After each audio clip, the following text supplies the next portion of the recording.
Hello, friends. Welcome back for the final run of Express Lane for tonight. Don't worry, we'll be back in 2 weeks. But for right now, before we start the run, I have a couple of quick things to say. First and foremost, did you know Games Done Quick is still hiring? So if you're a business developer, or if you have some experience in recruiting sponsorships, and you kind of want to work for GDQ, awesome! Apply at gamesdonequick.com/jobs. But yeah, that's it. That's the announcement. I'm going to be quiet now because we're going to go to, again, a little unknown mascot named Mario for new Super Mario Bros. 2 run by mchan338. So, mchan, take it away. What's up, everybody? My name is mchan338, and welcome to my speedrun of new Super Mario Bros. 2 for the Nintendo 3DS. Now, unfortunately, even though it has the 2 in the title, it's actually not the second game in the series. The second game is actually New Super Mario Bros. Wii for the Nintendo Wii. But it's still a great game. And so today I am joined by somebody who I know as someone who's ran Sonic the Hedgehog 2 twice at SGDQs. But he also knows a bit of Mario as well. So hello, Alec. Yeah, hi everyone, I'm Alec K47, and yes, I used to speedrun New Super Mario Bros. For the DS until hand cramps became too much of a problem, and I just really enjoy this New Super Mario Bros. Series in general. So, I've been asked to commentate this a couple times. I was actually on Etiquette's couch years ago when he ran it at SGDQ, and yeah. It's a fun game, fun run, and this is my favorite category, potentially, although I also like all castles a lot. Oh, yeah. This, Warpless, All Castles, and 100% are 3 of my favorite categories of this game. There are a lot of categories in this game, but today we're playing Warpless. So time actually does not start until I start moving on the map, which means I have to get past this 50-second cutscene. So I'm just going to go ahead and just start right now. That's all right. Chat's still trying to figure out who this Mario character is. Yeah, I don't know. I don't know who Mario is. It's my first time. It's a little bit obscure, yeah. I just love the stacks of coins behind the statue of Mario. So I'm gonna be playing the Warpless category. So a lot of people who are familiar with speedruns of this game are familiar with the any percent category, where in any percent there are warp cannons that you use to skip large portions of the game. So the any percent run is 26 minutes long. In Warpless does not use warp cannons at all. So what we'd be seeing is a kind of a intended way through the game, with a few exceptions. It's twice as long, but it's also twice as fun, in my opinion. All right, here we go. Get ready to start time in 3, 2, 1, go! All right, so beginning the first level, right off the bat, you're going to notice that I am going to go a little bit out of my way to get star coins. Now, this is not a 100% run, but I'm getting star coins anyway, because scattered throughout the overall map, there are these 5 star coin signs that will take you to either toad houses or just a different part of the map. And for the different parts of the maps, they lead to either faster levels or just a shorter path through the map. That's going to be happening several times throughout the run, actually. There are only going to be 6 worlds played because there are branching paths going out of worlds 1 and 3. The Warps route, of course, goes down. If you look at the little screen there, the bottom one, you can see that there are additional worlds down at the bottom that are not numbered. So instead of being World 8 at the finish, it's World 6. This category, not only do I think it's more entertaining because there are fewer auto-scrollers than in any percent, but any percent isn't actually that much slower because of it. Wow. It isn't actually that much slower than any percent. Yeah, it's about 20 minutes slower than any percent. And so throughout the run, we actually get a total of 15 star coins, and those are all within the first 3 worlds. So the star coin routing is pretty precise early on, but after World 3, we don't need any more star coins. So the first couple levels are pretty basic, and now we're going on to 1-3, which is going to be the introduction to the main power-up of the game, which is the Super Leaf. So if you played Super Mario Bros. 3, you might recognize this power-up. It's very busted in this game, unlike in Mario 3. So you can fly, and on the bottom left, we have the P meter. And normally when you're flying, you lose horizontal speed for vertical height, but as you're seeing, what I'm doing with all these spins is a little technique called spin fly, where if I'm just mashing run and jump simultaneously, then I can keep my speed while I'm flying due to pretty much how the physics work in this game. Yeah, it's not that difficult to pull off, honestly, but if you drop it, it's a bad feel because it slows you down so much otherwise. But this allows you to go at great speed and kind of go up and down as you need to. So you're going to see Mario kind of weaving his way through a number of stages quite quickly with that spin flight over the course of this run. Meanwhile, it is faster to jump up. You get faster vertical movement that way, so even if you got P speed and decided to fly, you're still going to want to land, not just to refresh the flight every so often, but also to jump off of things to get quicker vertical momentum. And here is like 2/3 of Reznor. It gets Again, I blinked. I missed him. Yeah, it's really fast. So yeah, Reznor is a returning boss from Super Mario World. He's the boss of every tower, and the way you fight him is similar to how you fight him in Mario World, but in this game they added more creative ways of how to fight him. Yeah, so you'll see like different kinds of wheels and other stuff like that. Obviously, not every Reznor will be fought in this run, but you'll see a couple, at least one variation in World 6 that is a bit different. Yeah. All right, so after getting that star coin right in the beginning of this level, we now have 5 star coins, which is going to be convenient for the next level, because the next level that we're going to be doing is actually not 1-5, it is going to be 1-A. And the reason we do 1-A instead of 1-5 is because 1-5 is a water level, and which is like by default slower. You lose like 50 seconds doing 1-5. So this, like right off the bat, it makes the star coins worth it. Now I keep seeing those different colored rings throughout those levels. Are those like warp portals or something else entirely? So one of the main gimmicks, or at least the intended gimmicks, is that you're supposed to just collect all the coins ever. As you can see, there is a maxed out coin counter on the bottom of the screen in the main map. So as you play through the game more than once, it's just in general on a cart, you collect coins, and maxing that out actually saves a good few seconds over the course of the run. Not a lot, but given that it's not actually that painful to go to one specific spot and farm ridiculous amounts of coins, you skip that countdown at the end of every level, and those rings and all sorts of other things will just give you tons of coins kind of along that theme. Oh. So if you think about some other rings, like a red ring will spawn red coins that you pick up to get a power-up or a one-up. The yellow ones will spawn similar things with just a bunch of coins.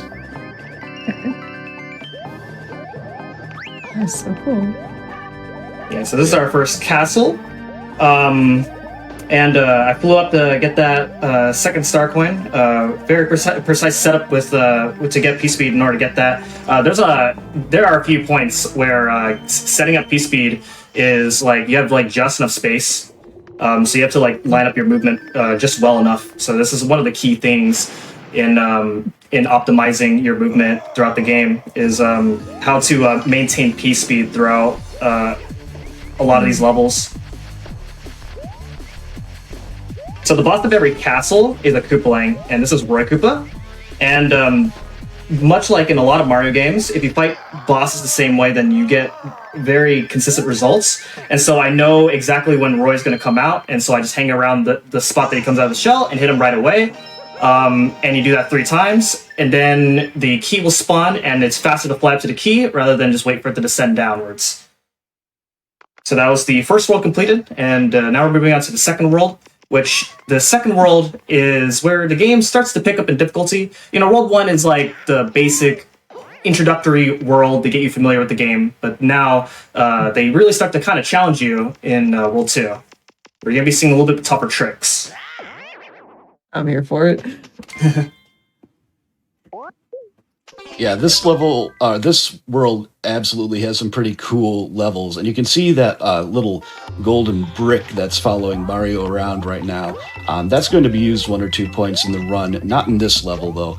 What it does is it puts a little coin brick on Mario's head, and as he moves, he collects rings. It also gives you an extra hit that you can take, so that is going to be useful, in particular in one place and possibly as a backup in others. But as you can see here, this level is just absolutely trivialized once you get P-speed. Ow.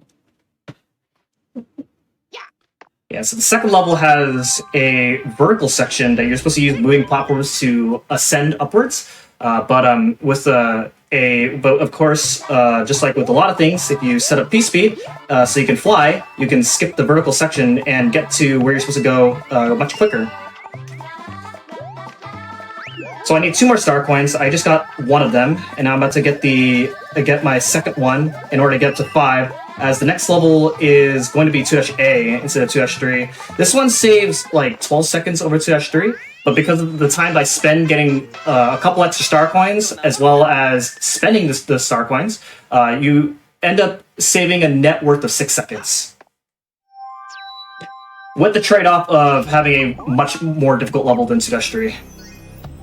But honestly, quite a bit more entertaining to watch as well. So you, the viewers, can get to appreciate this one. This one is a fun level to watch for sure. So in this level, as you can see, there are these platforms, and when Mario is running on them, he adds his speed and the platform speed together effectively. So you want to spend as much time on those platforms as reasonably possible to obviously get through the level slightly faster. And that requires quite a bit of precise flying and jumping. And of course, as you saw a few times there, with the tail flip attack, so that you can run right through an enemy, killing it first. Yeah, and if you don't kill that fuzzy, that fuzzy will hit you, and if he hits you, then you basically die. And then you have to do the rest of the level without a leaf. And it is significantly slower. Yes. That looked amazing. Oh, okay. So I missed the cycle here, so we'll see what happens. Yeah, so at the end of this level, there's the more kind of important cycle, but it's really hard to get the optimal cycle in this level. You have to climb super fast, but at this point, he's, kind of improvising a little bit. Yeah, I guess some of the stuff gets a little bit more out of sync than I remembered. Ooh. Okay, yeah. Everything's fine, TM. Yeah, everything's fine. As All right, intended. so Resnor's back. This time there are 4 of them instead of 2, so, a little bit harder. And yeah, you'll see using the tail flip to hit the block that Resnor is standing on a few more times as well. It's nice that they allowed you to do that. Yeah, so that was a cycle-based level, and normally, at least the way I do that tower, if you can get up to the top of the tower without making any mistakes, then you'd have to wait for about a second on the very last cycle. Unfortunately, I missed that the very first cycle of the level, but we're as long as you don't die, because it is sometimes easy to die because like sometimes you can get crushed by those blocks. This is our first ghost house. And ghost houses are usually like these complex levels that trick you into getting lost. There's a lot of the ghost houses in this game have are pretty gimmicky. Like the gimmick of this level is that there's this giant boo following us, and if you face left, looking directly at him, he actually stops, which actually stops the progression of the level as well. So I want to be not facing left, if at all possible. Yeah, and this is going to be another instance of getting a secret exit. So going over there as quickly as possible, hitting the vine and going up.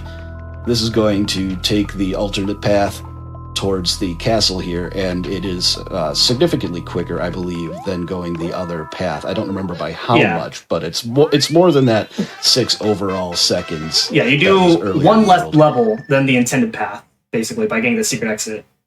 Oh, gotcha. Yeah.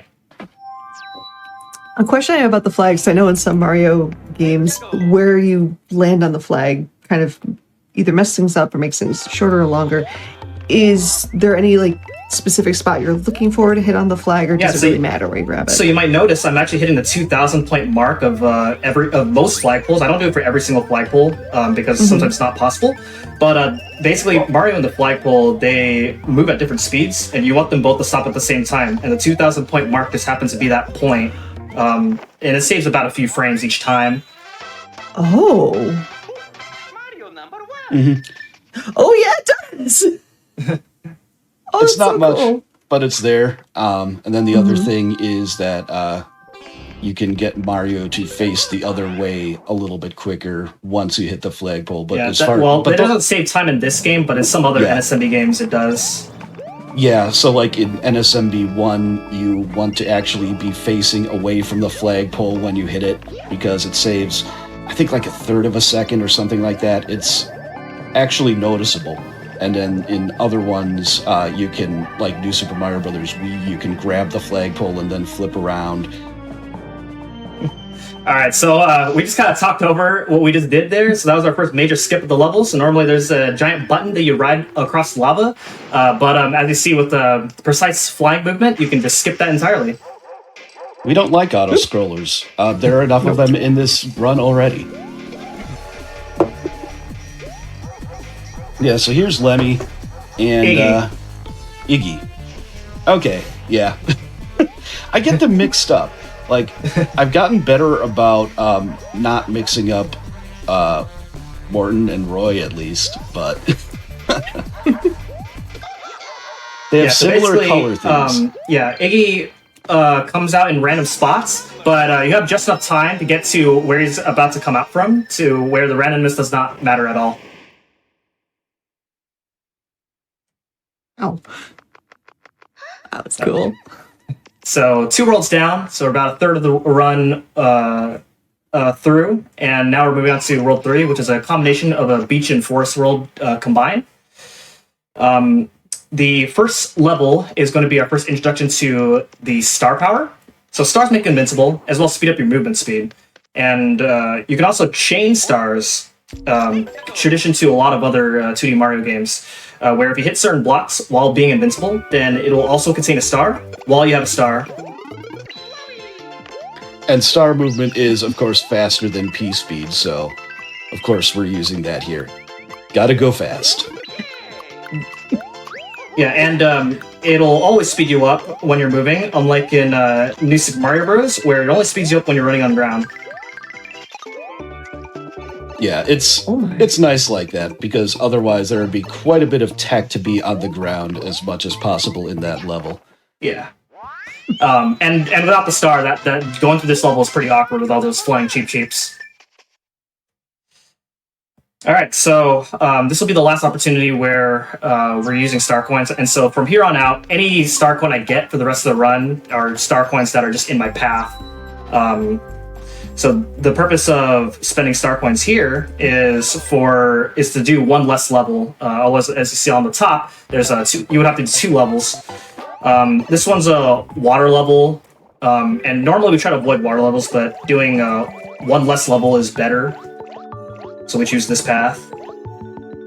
Yeah, also, I believe there's some currents in this one that keep you going at a bit better of a pace than you would in some other water levels. Yeah. And actually, coming up in a little bit, there's going to be a little bit of a slight skip using the tail spin attack to kill one of these enemies in here and kind of shorten the maze so you can go through a faster path than you would otherwise.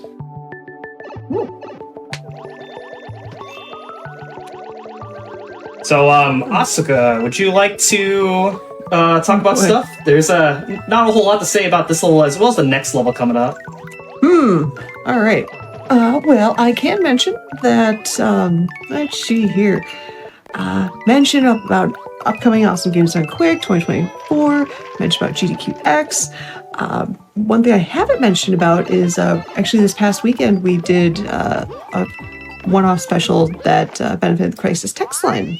And just as a reminder, for those seeking free 24/7 confidential mental health support through Crisis text line, can actually connect via chat, web chat, and WhatsApp in English and Spanish as well. If you ever need to reach a live, trained, non-judgmental volunteer crisis counselor, text HELLO or 443-SUPPORT in WhatsApp to text HOLA to 741-741 or 422-AYUDAME, AYUDAME in WhatsApp for Spanish, or just connect with them via web chat. It never hurts to talk to somebody. You never know when that extra friend is going to be needed. I know I've definitely reached out to my friends for help as well, so yeah, keep an eye on that. Being said, let's see here. What is your favorite Mario game in general? Like, In every single one. That's if you had easy. to pick Super one. Mario RPG. Ooh, nice. In fact, the remake's coming out, and I'm very excited to play it. And, is that something you speedrun as well? Or No, I don't speedrun, but it's my favorite game to play. If it's a speedrun, it's this game. Alec, how about you? If you had to throw down your favorite Mario game right now. I am going to give two answers. For 3D, I'm going to say Odyssey. It's just such a fun game. And for 2D, that one is actually tough. I'm probably going to go with Super Mario Brothers 3, though. There's just too much nostalgia for me with that game. I definitely appreciate a good Super Mario Brothers 3. Definitely going back to my childhood in that one. Yeah. I have to give a random shout out to Super Mario 64, just because I never had a Nintendo 64 growing up, but my younger cousins had one, and they had Super Mario 64, but they could never beat it, and they could never get the stars. And I remember them wanting me to play the game for them when I was babysitting, because they didn't want to have their parents feel bad that they got a game they couldn't beat, and they were like 8 and 10 years younger than me. Yeah. So, like, okay, well, right. It's like I'll play for them and just take credit for it. They were always so happy to be like, look what I did. I'll just be like, yeah, look what they did. Let's see here. Mario, Luigi, and why Luigi for best brother. Oh, see, so in all castles in 100%, you have the option to play as Luigi in those two runs, and then whenever I do runs of those categories, I always play as Luigi. Ooh. He has the funnier sounding voice, basically. Yeah, they have no difference in gameplay in this game, but I like Luigi. It's like I'm 100% going to show my age here with the Super Mario Brothers Super Show. When I watched it when it was live on television as a child. I know our wonderful producer's glaring, but just remember, Ray, I'm older. But the late, the great Danny Wells, which, again, being the Canadian that he was, happy Thanksgiving to our Canadian viewers. I fell in love with that gentleman playing Luigi, and it just stuck. All right, so back to the run. So in 3 Ghost House, there's a lot of rooms where you have to ride moving platforms in order to get to the next part of the room. But we skip basically all of that. Yeah, once again, P speed, and then you just do the spin fly. Nice. Yeah, Rinse and and that repeat. in that room in particular, it's a really tight P speed to get, and if you don't get it, you pretty much die. I can do the Mario, but you wouldn't see it. Can we get Alec on camera? Ooh.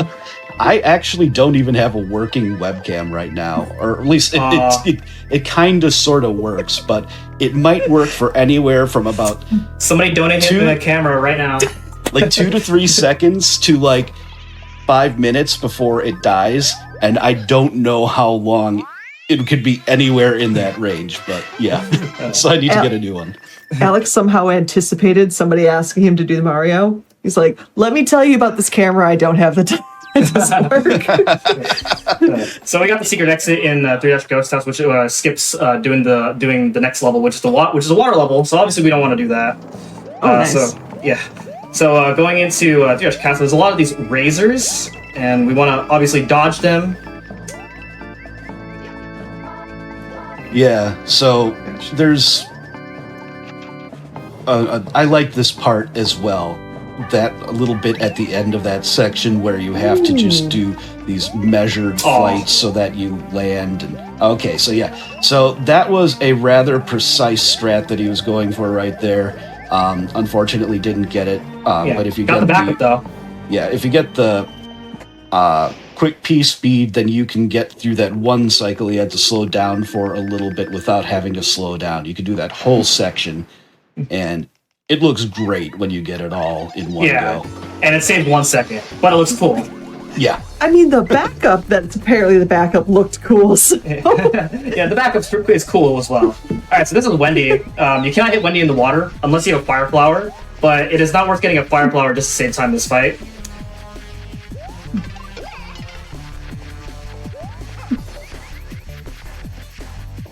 And once again, yeah, you hit them in the same place at the same time, you know where they're going to be again. So the rest of the fight is absolutely trivial. And then going up to the top to grab the key quicker, of course. Yeah, so the whole run's been relatively straightforward for the most part, but starting on World 4 is where the run starts getting very interesting in routing, and that is that in World 4 normally is like the longest world in the entire game. It has the most amount of levels out of all the worlds in this game, but we actually only do 4 levels in this run, so it's the shortest world in the run, which also includes skipping the tower as well. What? Oh, that Yes. So you can see right here, there's a pipe, for example. And then later on, there's those little toad houses that don't appear to be on the path. So definitely picking the correct way to go through a world can save you a great deal of time. Yeah. And there's only two major categories where you see a lot of World 4. And that is another worthless category that we have called no secret exits, where, as the name implies, you don't get any secret exits. So you see a little bit more of the worlds, but it's not it's very similar to Warpless, so not a whole lot of people run that category. And then there's also the 100% category, where obviously, as it implies, you do every single level. And I love that, even though this is a warpless run, just seeing all the secrets in play, it's like, oh, okay. Yeah. I'm a fan of that. All right, so at this point, you can see that there's basically these walls that are moving. So there's a bit of an auto-scroller for a while here. Eventually, M-Chan is going to want to get some P speed and maintain it to save just a couple seconds, but it's pretty cool tech. Basically, to get the alternate exit, which we want here, you have to go up to kind of a higher level in higher area in the level, and it's slightly faster to fly up there, but to actually get up there, one, you have to get P-Speed, and then you have to maintain it through this section. So now P-Speed got having to jump and kind of wiggle around a lot in order to maintain that, and that basically just skips doing a little wall jump chain and allows you to enter this door as early as possible. Oh. Yeah, so easier and faster, and that's how we like it. Mm-hmm. It's not as hard to maintain P-Speed in this game as it is in SMB3, fortunately. It's much easier. So Super Mario Bros. 3 speedrunners, eat your heart outs. And there's the gauntlet throw. So I saw those bouncing boxes. Did that have any effect on P-Speed, or is that just kind of cosmetic in appearance? Like maintaining it, or in the like those wooden blocks that kind of bounced when Mario landed on them. That does not. That's just whether a platform goes up or down, and basically all you have to do is just keep your jumping and wiggling going. So whether you're on a platform that moves or not, the mechanics are the same. That's fair. So we went through this all really quickly. One thing to know about that level is that there are amps, and the amps will electrify you, and then you lose your power up. So you lose quite a bit of time if you get hit by an amp, and you lose all your momentum if you get hit in midair. So I did a somewhat precise dodging around those amps to get through this level. Yeah, it's not the most difficult thing, but it is very punishing if you mess it up. Yeah. So the coin block that's been following me, I'm now going to be using it in this castle, and that is to skip waiting for a particular fire bar. And so I get hit by that fire bar, it does not lose me any time, and I don't lose my leaf. And then I hit that stair step in order to slow myself down enough to manipulate getting myself a star from that roulette block. And then I use the star power to pretty much go through the rest of this level. Intentional damage boost right there, because there's not a good way to go through all those giant spiky balls.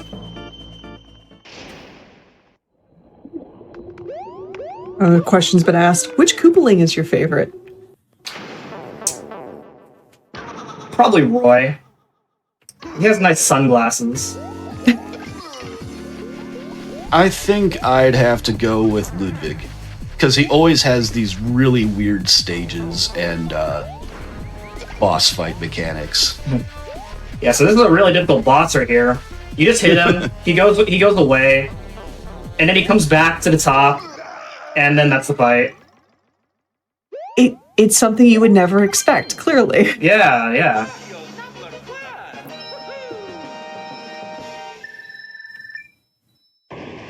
So World 4 completed really fast. Again, normally supposed to be the longest world in the game, but it's the shortest world in the run. The next world, which is World 5, is another somewhat long world, not as long as World 4, but there's still a lot of levels in that world. But much like World 4, this is a short world, as we only do four levels of this world, which also includes skipping the tower.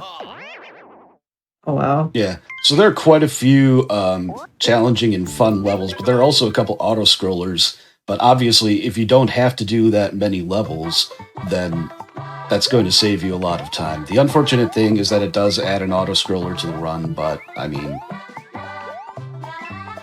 you do what you have to do. Yeah, so World 5 is, in pretty much every category that does World 5, known to be very difficult. Lots of most mistakes that you make in these levels will usually cost a handful of seconds, and they can pretty much snowball very quickly. So we'll see what happens. That was the first level. Didn't have any trouble with 5-1. Got the secret exit, which will then lead to the top path that will allow us to skip a lot of World 5. This level, if good old Etiquette was here, he can talk about why he likes this level a lot. Oh boy. I mean, I do like most of the ghost houses and what they did in them.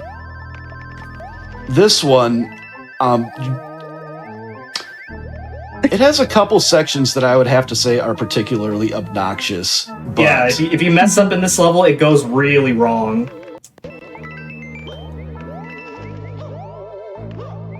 yeah, and of course those little ropes, you want to get past them as quickly as you possibly can, and they are a place where inputs can go awry for sure. Yeah, and there's some strats that you can do with those swinging ropes where you can jump the frame that you grab them, and you'll gain a boost out of those ropes. But I don't usually go for it because a lot of the times whenever I get those types of jumps, I'm usually not ready for them. So I don't go for those jumps. No, fair. It's kind of like getting a first frame wall jump in Mario 64. Yeah, we got through that level just fine. And now we have the coin ship level 5-A. Fortunately, we have to do it once. Unlike in 100%, we have to do it twice. Mm-hmm. Oh. Why do you have to do it twice in a hundo? Because there's a secret exit. We get the secret exit in this level, which means you gotta get the secret exit and normal exit in 100%. Gotcha. But yeah, like I said, the fast route through the world does unfortunately add an auto-scroller, but it is a nice breather as we're actually towards the end of the run, but it's also 2 minutes. It can also be a curse because it's 2 minutes of you thinking about how you're going to mess up 5 Castle, which is the next level, or anywhere in World 6. Yeah, 5 Castle and World 6 are definitely very easy levels to mess up. Jeez. Because, of course, they put some effort into making the last world in the game have some challenge. And like I said, Ludwig tends to have kind of interesting levels and interesting boss fights. In this one, hopefully nothing has to be backed up. But yeah, it's one of the trickier ones for sure. Gotcha. So the next level coming up is 5-Castle. And so much like 2-Castle, there is a major skip in this level where there are these brakes that you use to ride across lava, but we're going to be skipping doing any of that. And by doing some precise flying, like the name of the game for a lot of things in this game. And so there's like 3 parts where I have to set up P-speed. And if I mess up any part, then I pretty much have to start the whole level over again.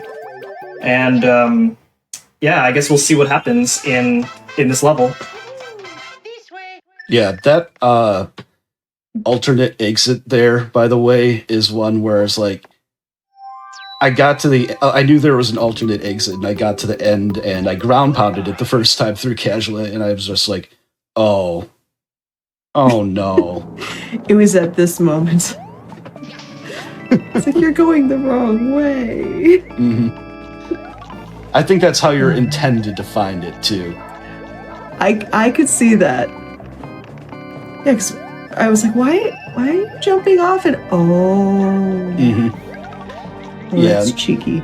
There are a couple things like that, including one coin. But look at all this. This is excellent. Are we going YOLO? We are not going YOLO. You can skip this part. I like this run. I know.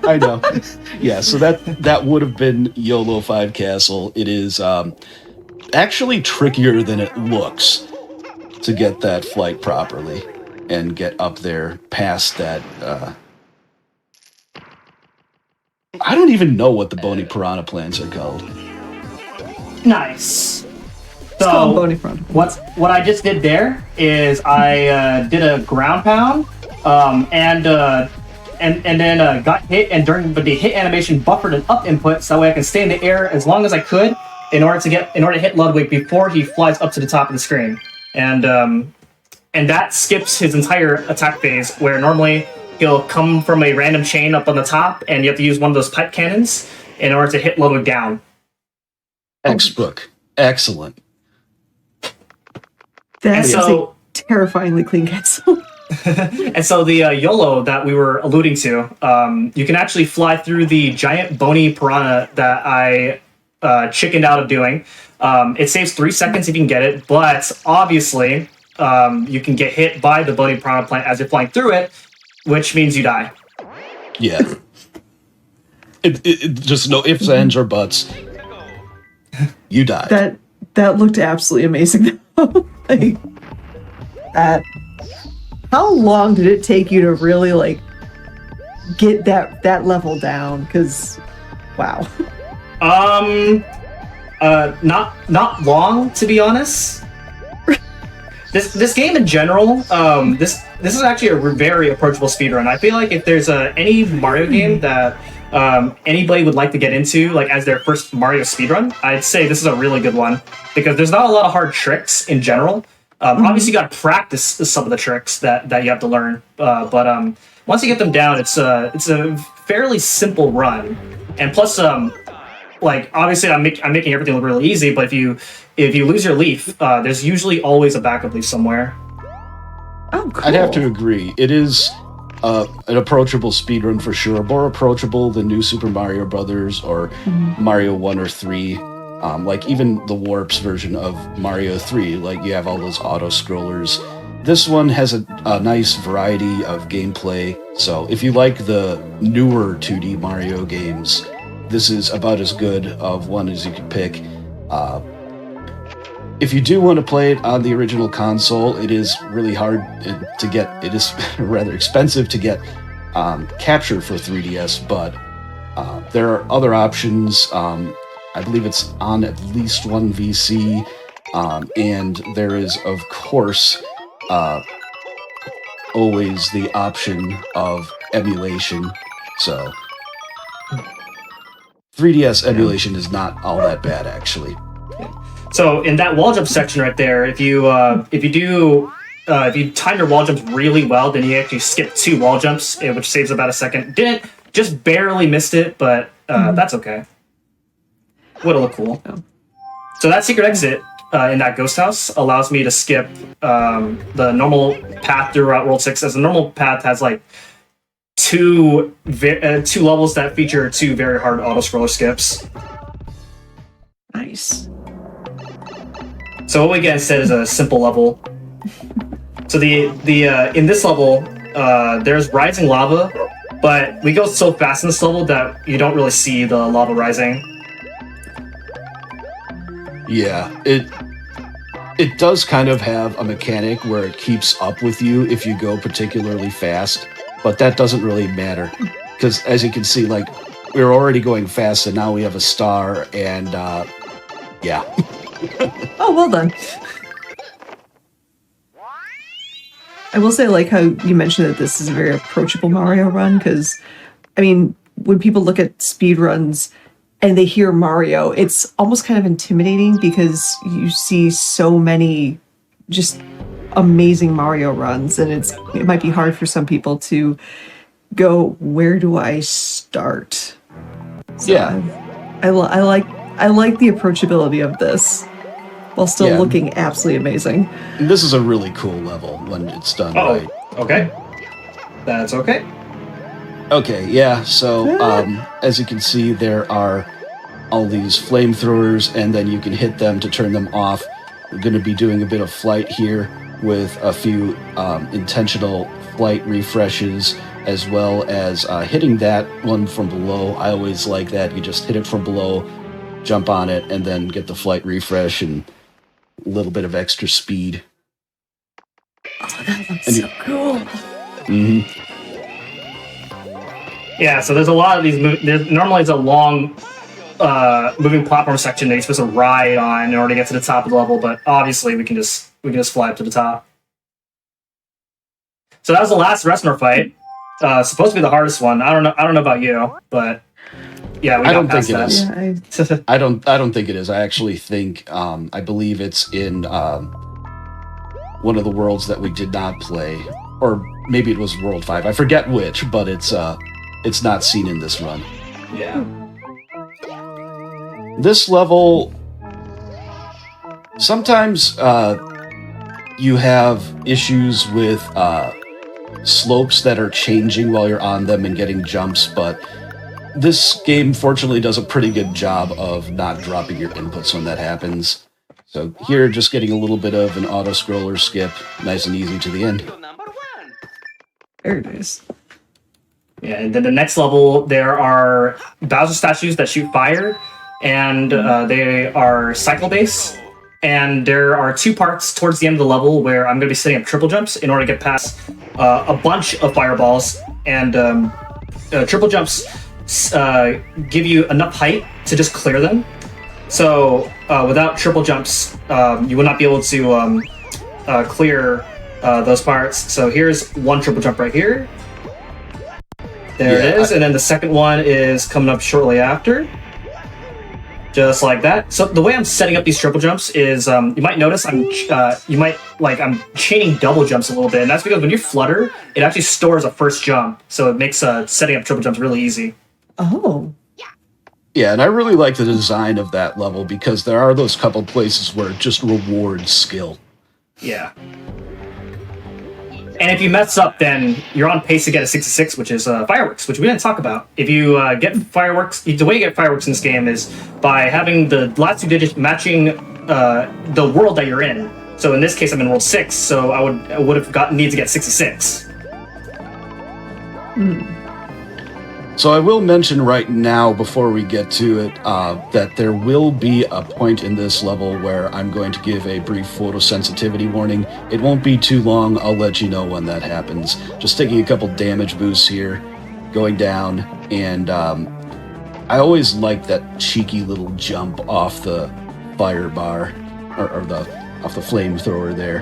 That was nice. And of course, why take the block snake when you can just fly? Yep. And now this part right here. So these Koopalings are going to turn you into stone with their flash attack. It's not that bad on the eyes, so you don't have to worry about it. It's not like flickering. So if you're not behind the walls, then you get turned to stone. And as you can see with the way this room looks, there's a lot of places where if you get turned to stone in the wrong place, then you just die. And there, now that section is over, so if you did have to avert your eyes, you're safe. It works. The corner room here, the fireballs are in the same place, so you can dodge these fireballs the same way each time. And then now we have Bowser. Very hard fight. Let's see how this goes. Holding my breath. It's like for some reason I'm getting ready to press an X button. Oh, I did it! So that is actually a pretty precise jump. If you jump a little bit too early, you get knocked back. If you jump a little bit late, then you'll clear the jump, but you'll get hit anyway. And so I actually grabbed a leaf in the beginning of the corner room. You don't normally pick it up, but in usually either in marathons or in a run like this, then you always pick up the backup leaf. Yeah. That's fair. So now Mario's going to be riding platforms up. Bowser's going to get big and angry and start swiping at Mario while lava rises. So this is a 3-phase final section, and how it works is Bowser's going to swipe 3 times.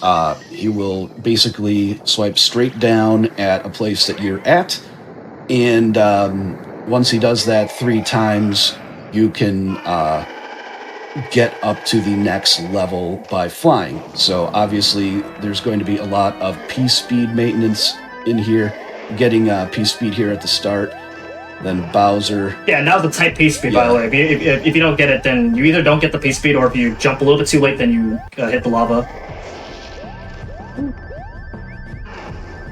So we count 4 swipes here on this first phase, and we make it up to the top, just like that. You don't need P-speed, but it's easier if you have P-speed. And then the second phase of the escape, we can get up to the top to the next part within 4 swipes as well. But in this phase, Bowser will always do a 5th swipe, so you can kind of take your time getting up to the top on this phase without losing any time.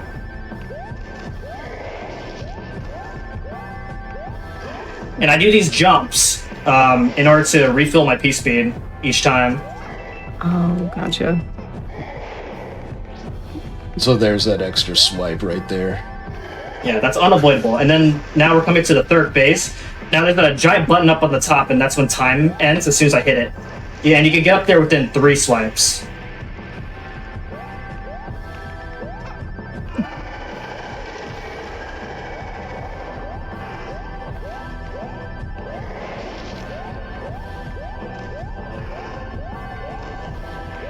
This is really good music, but we go through this part, but because like this part's so easy, you don't really hear this music that much.